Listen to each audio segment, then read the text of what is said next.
القرمشه اهو، والتحمير. بصوا القلب بتاعه. اهلا بكم في اول حلقات مطبخ رؤوف. النهارده هنقدم لكم في اول حلقه طريقه الناجتس، وهتبقى طريقه سهله جدا وموفره جدا وحلوه لكل الناس. وفي نفس الوقت هنجرب لكم الكبه السكاني ال 2000 واط، وهنجرب لكم الاير فراير ال 6 لتر اللي احنا كنا عاملين عليه عرض، وهنوريكم قد ايه المنتجات دي ناجحه. اول حاجه معانا هنجيب البطاطس، وهتكون متقطعه بالشكل ده. طبعا احنا هنجيب 3 4 بطاطسيات لو صغيرين، او هنجيب بطاطستين لو كبار، وبرده على حسب الكميه اللي انتوا عاملينها. هناخد طبعا البطاطس اللي انتوا شايفينها بالشكل ده، نسيبها على النار لحد ما تتسلق. طبعا تاني حاجه بنجيب الصدور، وبنجيب كيلو بالشكل اللي انتوا شايفينه ده، او على حسب الكميه اللي انتوا عايزينها. طبعا اول ما بنجيبه بنعصر عليه نص ليمونه بالشكل اللي انتوا شايفينه ده اهو، علشان خاطر نمنع الزفاره ونمنع ريحتها من الصدور. بعد كده بنجيب سكر وبنحط منه كميه مش كبيره، يعني برضو على حسب استخدامكم اهو. حطينا السكر، وبعد كده برضو بنحط شويه ملح، يعني برضو تكون كميه صغيره اهي. طبعا احنا عمالين نجيب بطرمانات وعمالين نجيب حاجات ومجهزين المطبخ على اكمل وجه، يعني الحمد لله. طبعا بنحط كميه ملح اهي بالشكل ده اهي كده. طبعا وبعد كده بنقلب الحاجه، وعشان خاطر في قلب بعضها، علشان خاطر تمنع الزفاره اهي. وبعد ما بنخلص ونحطها كده بنسيبها شويه علشان خاطر تمنع الزفاره. طبعا بعد ما سيبنا الصدور شويه وخلاص بنقوم غاسلينها كويس وبنجيبها. طبعا الصدور عشان من نوعيه من اللحوم لازم تتقطع على قطاعه اكليريك، يعني مش عايزين نقطع على قطاعه خشب. عشان كده انا جبت قطاعه اكليريك بالشكل اللي انتم شايفينها دي، ودي برده متوفره عندنا. طبعا بنجيب الصدر بالشكل اللي انتم شايفينه ده وبنقطعه اهي، يعني القطع زي ما انتم شايفين كده. طب احنا بقى بنقطعه القطع الصغيره دي ليه؟ علشان خاطر اهي واحنا بنضربه في الكبه، هنشوفه دلوقتي قدامنا على الطبيعه. طبعا بنجيب الكميه دي من الصدور اهي،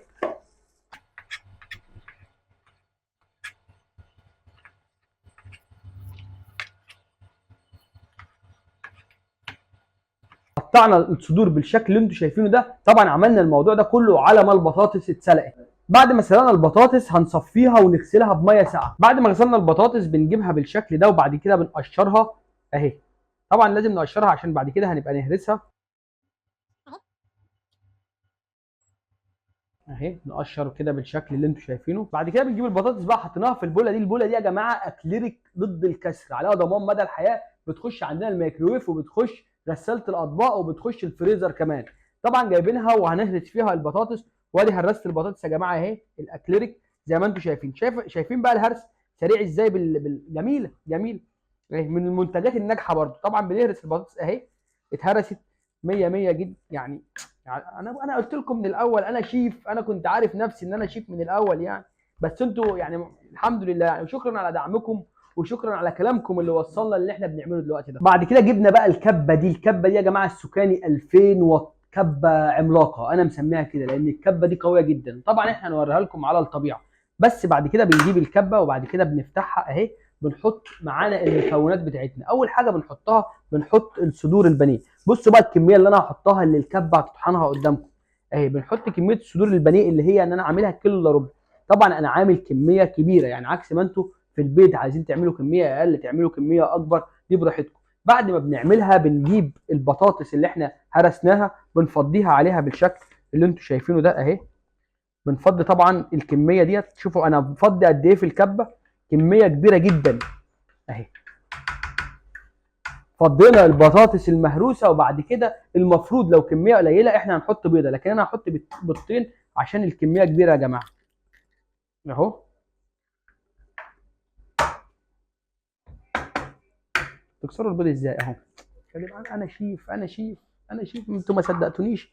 بعد كده بعد ما بنخلص بنحط البهارات بتاعتنا. طبعا احنا ديت اللي هي الماجي هنحط منها معلقه، مش هنزود يعني عشان خاطر الطعم بتاعها. وهنحط كميه من الفلفل الاسمر على الكمون اهي، يعني برده معلقه بالشكل اللي انتم شايفينه ده اهو. بعد كده الشطه احنا هنحطها اختياري، يعني اللي عايز يحط شطه يحط، مش عايز يحط شطه ما يحطش. بس احنا هنحط الكميه دي لان احنا بنحب الشطه. كده احنا حطينا الثلاث حاجات المواصفات بتاعتنا. وبعد كده بنجيب الكيس ده. ده بيبقى عباره عن اللي هي الخلطه بتاعه الفراخ، عشان طبعا تدينا طعم الشوي او طعم الفراخ. بنفضيه كله بالشكل اللي انتم شايفينه ده. شايفين انا عمال افضي قد ايه في الكبه دي؟ هل بقى الكبه دي هتستحمل وتعمل ده كله؟ ده اللي هنجربه طبعا. وبنحط كميه ملح علشان خاطر الطعم، بس طبعا مش كميه كبيره يعني. اهو هنحط كميه الملح، هنحط مثلا، حلوه الكميه دي، ها عليها كمان شويه اهو. هنحط الكميه ديت اهي. اهم حاجه ان احنا هنحط معلقه من الدقيق اهي، معلقه بالشكل ده. طبعا انا مالي المعلقه قوي عشان انا عامل الكميه اكبر من المعتاد. وهنحط برده معلقه من النشا اهي. طبعا احنا المنتجات اللي احنا عمالين نعرضها دي موجوده طبعا، متوفره عندنا بكل انواعها. طبعا هنحط معلقه من النشا. طبعا احنا حطينا كل المواصفات اللي انتم شايفينها ديت اهي. نقفل بقى الغطيان كده، نحطها عليها، ننظم حاجه. انا راجل منظم، احب انظم المطبخ بعد ما انا اول مره في حياتي اطبخ، فدي قدامكم هنشوف هتطلع حلوه ولا هتطلع وحشه. تابعوا معانا للاخر. طبعا ادي الكبه، شايفين احنا مالينها قد ايه اهي اهي. شايفين؟ هل بقى الكبه دي قويه بالشكل الكافي انها تطحن ده كله مره واحده؟ هو ده اللي احنا هنشوفه دلوقتي قدامكم. طبعا بنركب الجوان ده. الجوان ده يا جماعه بيركب كده اهو. وبعد كده في كليبسات الامان دي بنقوم قافلينها كده اهي. طبعا احنا شفنا الكميه اللي كانت في الكبه، هنقفلها تاني اهي. يا عيني عليك يا رؤوف والله. هي بتتقفل ازاي اهي الكبه اهي يا جماعه. وادي الكليبس، بنقفل الكليبس اهي بالشكل اللي انتم شايفينها دي.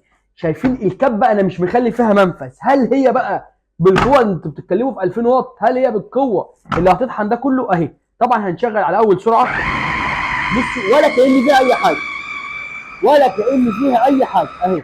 ودي السرعه الثانيه اهي. بتفرم الحاجه، انا حاسس بقوتها تحت ايدي اهي. شايفين اهي؟ انا هديكم اكله. ولا تقولي لي بقى مع احترامنا للشيف علاء الشربيني، مع احترامنا للشيف علاء الشربيني، مع احترامنا بقى لست غاليه طبعا، لكل الناس، ماما نونا، كل الناس دي على دماغنا. بس رؤوف ده خليكم بقى في حوار المطبخ ده اهي. طبعا هنبص عليها هنشوفها اتطحنت كويس ولا لا اهي. نفتح الامان اهي. بصوا يا جماعه، شايفين؟ بصوا، ولا كأن فيها صدور فراخ ولا بطاطس. ولو عايزين نحط فيها لحمه نحط اهي. كبه قويه جدا موجوده عندنا متوفره في سنتر رؤوف. الشكل اللي انتم شايفينه ده هنفضيها بعد كده في البوله الكبيره ديت اهي. اهي شايفين بقى بتنزل ازاي؟ طبعا بعد ما حطيناها في البوله ديت وعجناها كويس جدا بالبقسماط عشان خاطر تمسك نفسها، هنفردها في الطاجن ده. بس الاول هندهنه زيت، يعني هندهنه زيت عشان خاطر واحنا بعد كده بنستخدمها يعني. ادي اهو، هنحط كميه زيت كده اهي. وبعد كده هنجيب الفرشه دي. بس انا عايز اقول لكم على حاجه، احنا جبنا الفرشه دي عشان نستخدمها، بس الفرشه دي من الحاجات اللي انا مش بنصح بيها. انا انصح بالقطعه واحده، لان دي مع الوقت ممكن تتخلع. بس احنا هنخوض بيها التجربه قدامكم. طبعا بندهن الزيت كده في الطاجن كله اهو بالشكل اللي انتم شايفينه ده. يعني انا اقول لكم ايه، بس انتوا هتاكلوا من ايدي شويه اكل.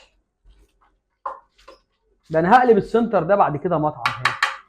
بعد طبعا ما عرضنا، بعد ما جبنا كده اهي، بعد كده بنفضي الخلطه كلها هنا اهي عشان خاطر نبقى نفرد. بعد ما فضينا الكميه المناسبه في قلب الطاجن وحطينا عليه الكيس طبعا ودهناه بالزيت، فردناها بالفراده اهي بالشكل اللي انتم شايفينه ده اهو.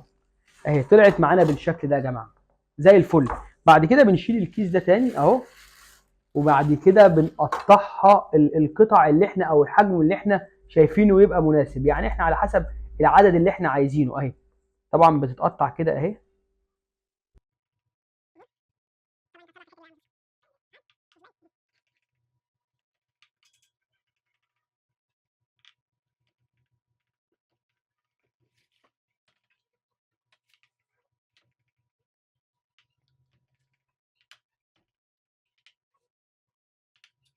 بعد ما قطعناها بالشكل ده اهو، هنحطها في الفريزر لمده نص ساعه علشان خاطر تمسك نفسها وتبقى كويسه معانا. طبعا سيبناها في الفريزر من نص ساعه لساعه على حسب الوقت اللي انتوا عايزينه. كل ما بتسيبوها وقت اطول في الفريزر كل ما بتجمد وبتمسك نفسها. طبعا هي طلعت بالشكل اللي انتوا شايفينه ده.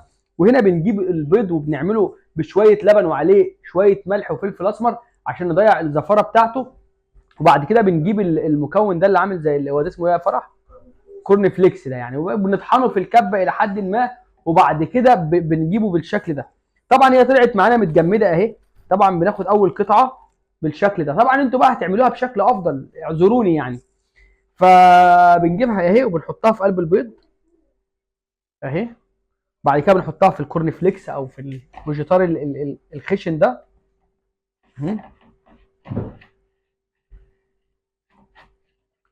حلو. طبعا احنا عايزين دي تبقى السمكه بتاعتها اكتر، نقوم حاطينها تاني اهي.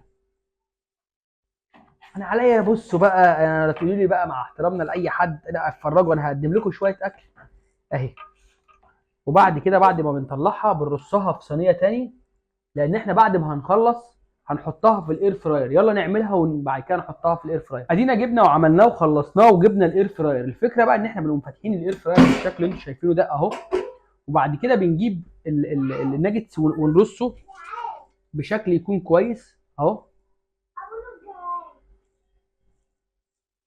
بيترص كده اهو. دي عين عليا في الناجتس.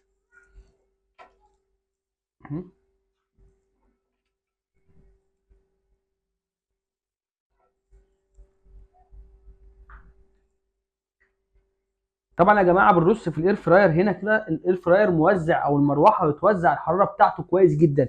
الاير فراير دي بتاعت المركز الاسباني، دي تركي 100%، اللي انا كنت عامل عليها عرض، والفتره الجايه هننزل منها كميات كبيره جدا. ادينا بنجربها على الطبيعه قدامكم علشان تشوفوها. يعني انا مش مجرد ببيع منتج وخلاص واقول لكم ده حلو واصلي، لا ده انا هجربه لكم قدامكم. طبعا بعد ما بنرص كده الاير فراير بنجيب الزيت، وبعد كده بندهن بيه عشان ياخد شكل التحمير من على الوش. طبعا احنا هندهن بالسبتيولا او بالفرشه، علشان خاطر احنا دلوقتي ما عندناش بخاخه زيت يعني شحه في السوق، فهنجيب السبتيولا ونجرب بيها اهي. ادينا جبنا الزيت والسبتيولا، هنبدا ندهن الوش الخارجي بس كده، حاجات بسيطه علشان خاطر الشكل بتاع التحمير. طبعا الاير فراير احنا الفكره فيها ان من غير زيت. طب احنا ليه بنحط زيت؟ عشان خاطر شكل التحمير. طبعا لما بنعمل الكميه الصغيره دي عكس لما بنقليه في الزيت بقى، يعني عشان نقليه في الزيت هنبقى محتاجين كتير جدا، والزيت بقى غالي قوي. فالاير فراير من اول الاهميات بتاعتها او اول الوظائف بتاعتها ان هي بتوفر لنا زيت، غير ان هي صحيه جدا. طبعا بندهن بالشكل ده اهو.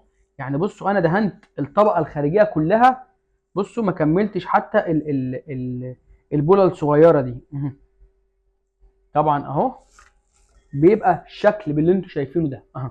بعد كده بنركب الاير فراير قدامنا اهو، بعد كده بندوس على زرار الباور اهو اشتغل. بعد كده بنختار البرنامج اللي هو بتاع التحمير. هي جات لنا على 22 دقيقه درجه 180، فده حلو جدا ومناسب جدا. احنا لو عايزين نقلل التوقيت هنقلله، هنسيبها بقى لحد ما هتخلص وهنشوفه على الطبيعه هيبقى عامل ازاي. وكده المده بتاعتنا خلصت وهنفتحه ونشوف. يعني ادي اول ما بصوا يا جماعه طالع بالشكل اللي انتم شايفينه ده اهو، حاجه تحفه التحفه. طبعا بصوا بقى القرمشه اهو والتحمير، بصوا القلب بتاعه. يعني الحمد لله كفكره اولى نجحت معانا او ما نجحتش من وجهه نظركم. اكتبوا لنا في التعليقات، قولوا لنا ايه الحاجات اللي محتاجه تتعدل، عايزكم تساعدوني علشان خاطر اطور من الموضوع. انا بعمله كده في وسط اخواتي، في وسط اهلي. تجربه الطبخ لاول مره او تجربه عمل الاكل وانا بجرب المنتجات برضو. قولوا لنا ايه رايكم فيها في التعليقات، شاركونا ارائكم وقولوا لنا ايه رايكم في الحلقه كحلقه مبدئيه واول حلقه احنا بنقدمها.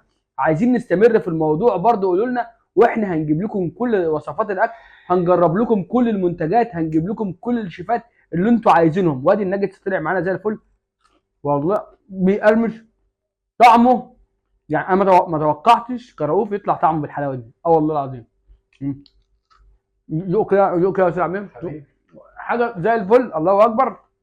عايزكم تشاركوا الفيديو عشان الناس تستفاد بالاير فراير والكبه، وتستفاد من طريقه الناجتس، وتشاركونا في التعليقات ارائكم. شكرا.